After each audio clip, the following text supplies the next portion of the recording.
Oh yeah, back in my day, they did it this way, and now it's like this.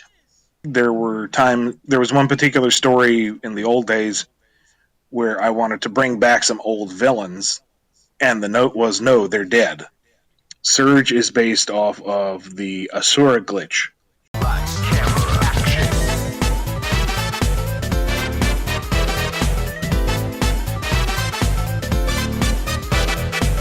I always enjoyed writing, but more as a hobby than anything else. When I went into university, I started pursuing my English degree because that interested me. Began asking myself, what do I do with that English degree once I graduate, rather than just teach people how to get an English degree. And I was a big fan of the Sonic comics, had been growing up, and I thought, well, I like to write, I like Sonic. How hard can it be to write Sonic? Contacting the Archie offices once a year, so to speak. I was contacting them regularly, trying to break in. And my senior year, there was a change in editors, and he was very interested in seeing new talent and giving new people a shot. He just happened to see my letter and said, "You're not bad, kid. Let me show you how to do it." And he gave me my shot, and I've been doing this ever since. That was a big break. Nothing is destined. Nothing is a given. I got a very lucky break, and I capitalized on it. And I'm very thankful for that.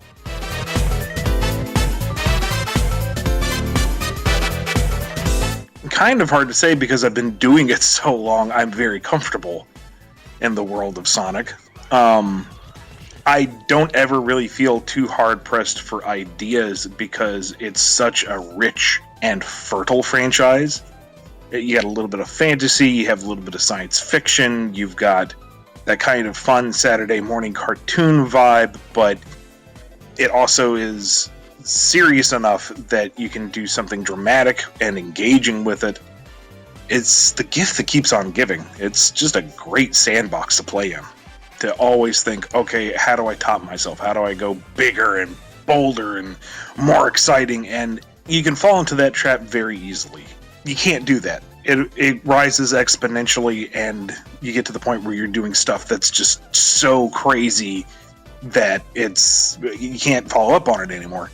So I think of it more of like a roller coaster, where sometimes you have, the big exciting drops, but you need time to build up to it. You need some slower paced stories, you need some calmer stories, you need some more character focused stuff to kind of build up the tension and get you comfortable, so that when you're that's the climb of the roller coasters. Get to know the characters, introduce the stakes, introduce the new threats, and then you get to the top of the hill where, oh no, something bad's going to happen, and then you get to the exciting part and you go on all the way down.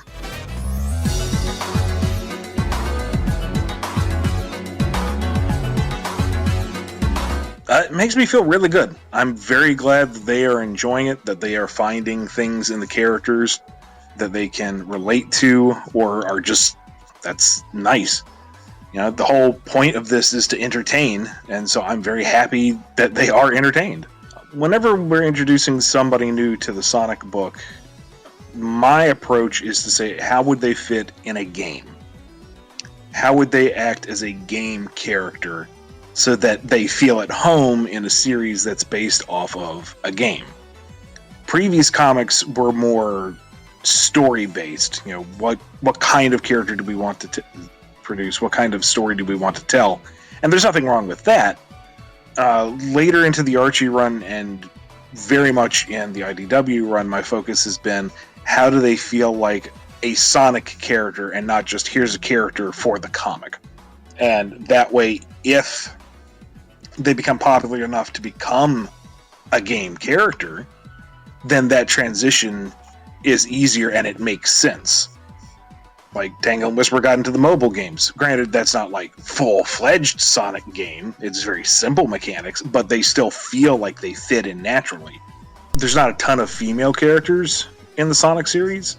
That was kind of why we brought in Tangle and Whispers, to, add more female characters to the mix. Amongst his friends, he doesn't really have a just upbeat scrapper next to him. Like, Knuckles is always kind of dour, and he's a bit of a rival. Tails is the thinking one. Amy her characterization has been in flux into recent years, and it's like, where's somebody who's just fun and likes to get in there and mix it up? And that's where Tangle comes in. Or with Whisper, it's like you have all these big, bombastic, over-the-top characters. Lots of attitude, lots of very confident. And Whisper is the opposite. She's very reserved. She's very quiet. She isn't someone who's going to strike a pose and make a joke. But she's still just as capable and contributing as the other characters. So it's kind of fun to have that as a foil against someone who is as energetic as Sonic.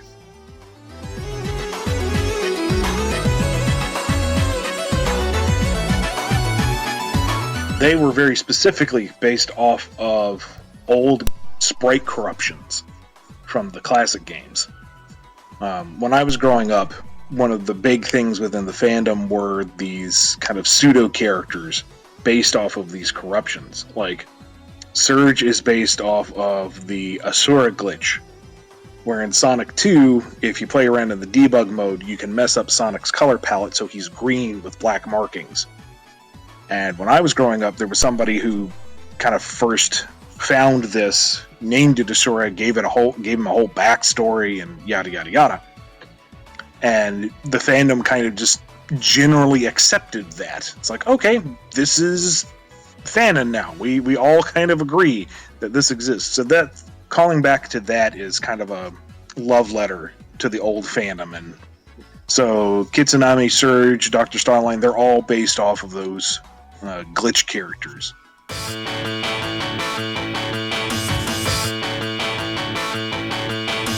I had a very fortunate time of working with editors that I get along with and artists who are fantastic. So that hasn't changed at all over the years. The dialogue with Sega has maybe gotten more direct, but it's still, their property, and they still set the rules, and we have to follow that. But that's what's going to happen with any kind of licensed book. I don't know. There are little things here and there, but nothing like significant enough to make me go, "Oh yeah, back in my day, they did it this way, and now it's like this." It's been fairly consistent throughout, I guess. There are restrictions, of course, because this is a global property. There has to be some rules and guidelines for maintaining consistency across the brand. But overall, I'd say we've enjoyed a fair amount of creative freedom. Sometimes it's disappointing, sometimes it's a little frustrating, not gonna lie. But it is a challenge, and it does make you think more creatively. There was one particular story in the old days where I wanted to bring back some old villains, and the note was, no, they're dead.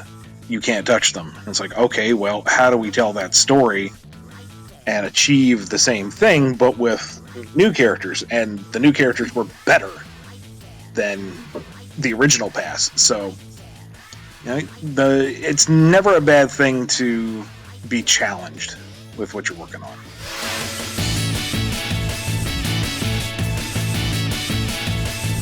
I have a few FAQs on my website, bumbleking.com, that can give you some of the basic mechanics of how the process is done, or at least my process. More general notes, start small. I am very guilty of this, but don't go planning out your 12-issue full story epic saga. Start small. Start with character pieces. Start with stories that are one and done. Tell a story in 6 pages. Make sure that you can get the core mechanics of the storytelling down, and then work your way up to thinking about your grand sweeping epics, because you can get lost trying to get from point A to point B. Write a lot. Write for yourself. Don't just write for work. Write for fun. And it doesn't even have to be good. Who's going to see it? You? Who cares? Maybe you sit down one day and you write a paragraph and you look at it and it says, this sucks. Throw it away. it's okay. You were writing. It keeps your brain limber. It allows you to come back the next day feeling a little more fresh, and maybe this time you'll put something down, and that feels better. And another rule that my first editor taught me, and I hate this rule, but it's a good rule, is kill your darlings. There's going to be that one scene that you really want to write, that one scene that you know is going to be so cool, and you can't wait to put it in the story, and you get there and it doesn't fit. Or it just doesn't make sense. And it hurts, but you gotta throw it out, because it's not about what you necessarily think is the coolest thing ever. It's what's going to be best for the story. What's going to be best for the overall narrative. And maybe you can use that scene later down the line. Or maybe it will be gone forever, and that's just how it goes.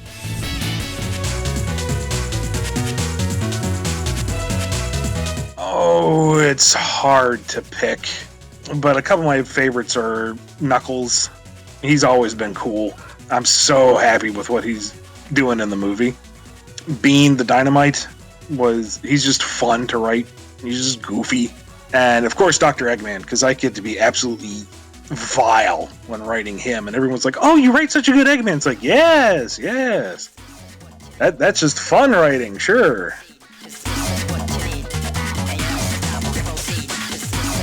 Oh goodness, I've played most of them. Let's split it into like classic and modern, because otherwise I'm not going to be able to pick. Classic, I kind of have to go with Sonic Mania Plus. Sonic 3 and Knuckles was my favorite for the longest time, but Mania Plus is just so good. And then with modern, it's a toss-up between Sonic Colors and Sonic Generations.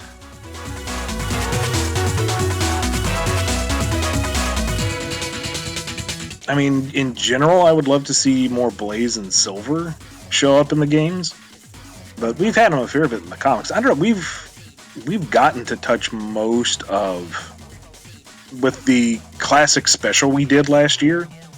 You know, I got to play with Fang, Bean, and Bark again, and I got to write them just about the same way as I did before, and that makes me perfectly happy.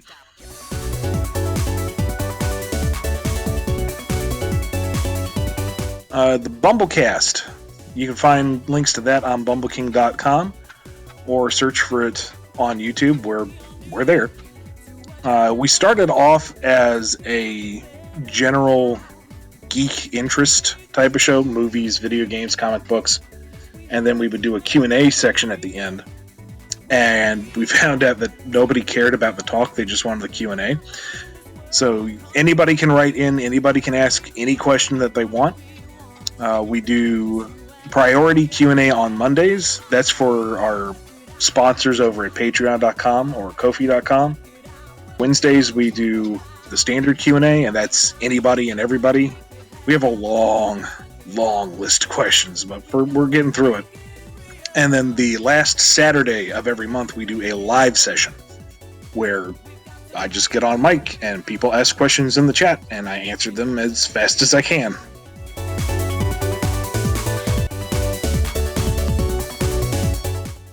Hopefully just more good stuff. We've got a lot of exciting things building up to Sonic the Hedgehog number 50.